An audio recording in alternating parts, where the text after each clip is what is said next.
I really wanted to press the goal horn today, but I can't because they lost. Okay, let's start off with Friday night's game. The Leafs lose 4-0 to the Detroit Red Wings in Mike Babcock's amazing return to Detroit. The Red Wings gave Mike Babcock a welcome back video in the first commercial break of the first period, and by that time we were already down by 2 goals. My idea? Just let Reimer play the first 5 minutes of every game and then throw Bernier in. Because I don't know what it is with Jonathan Bernier, but he can't play the first 5 minutes. Justin Abdelkader lit us up that game with a hat trick, and Dylan Larkin gets his first goal of his NHL career in his first game of his NHL career. I guess if you were looking for maybe one bright spot, Nazem Kadri had a pretty good game. But again, mind you, I was at my cottage on Friday night, and I didn't see the game. I listened to most of the game, and I saw highlights.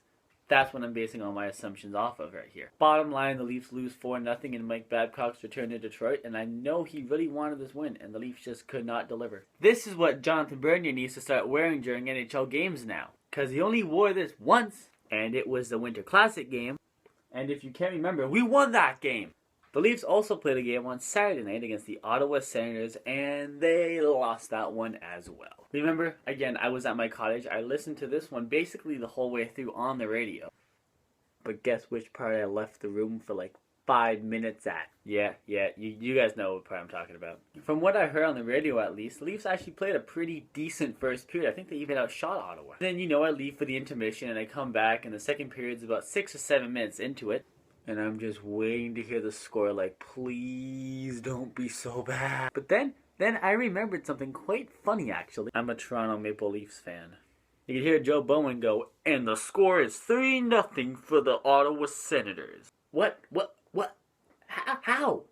But yeah, it's 3-0. I turn it back on, I listen for a minute, astonished by the score, and Joffrey Lupul makes it 3-1. Always nice to see Lupul score, just because he's not going to score a lot, because I bet you within a week or two he'll be hurt again. And then before the end of the second period, Tyler Bozak knots his first of the season. So the Leafs enter the third period down 3-2, and before you know it, Peter Holland. Always nice to see Peter Holland score, and not only does he score, he ties the game. We came back from a 3-0 deficit to tie the game 3-3.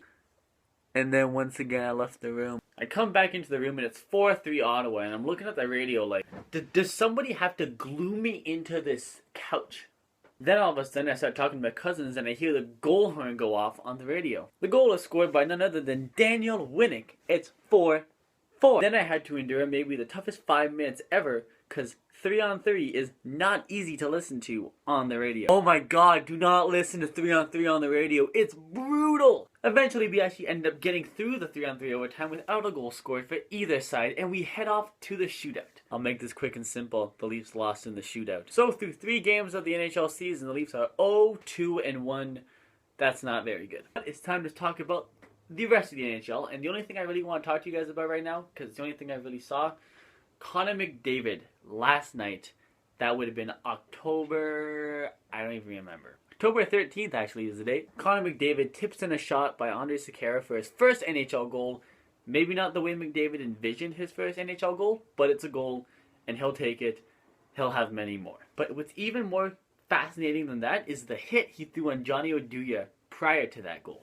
Anybody else on Edmonton, Oduya would have been after him, but he didn't because it was Connor McDavid. Apparently it wasn't even called. It was hitting from behind. I get it. It's Connor McDavid. It's the next Crosby, the next Gretzky. Everyone's hyped up for him.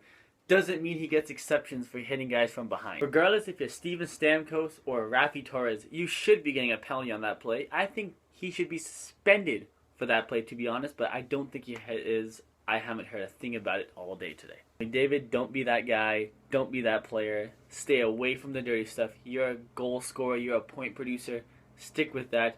You don't see Steven Stamkos or John Tavares doing that. You don't want to be known as the guy who did that either. Before I end this video off, I just want to comment. Did anybody see Jack Eichel's second goal? There was like this much room to put that puck. And Eichel did it. And you're kind of looking at that goal replay and you're just like, how the hell did he do that? Anyway, thanks for watching the video. Please subscribe down below. Like the video as well. Please send me any emails for questions, comments, or if you just want to talk hockey to the shanaclan19@gmail.com. Also, please like my Facebook page, All About Hockey. Link is also down below. And I guess I'll see you guys next time.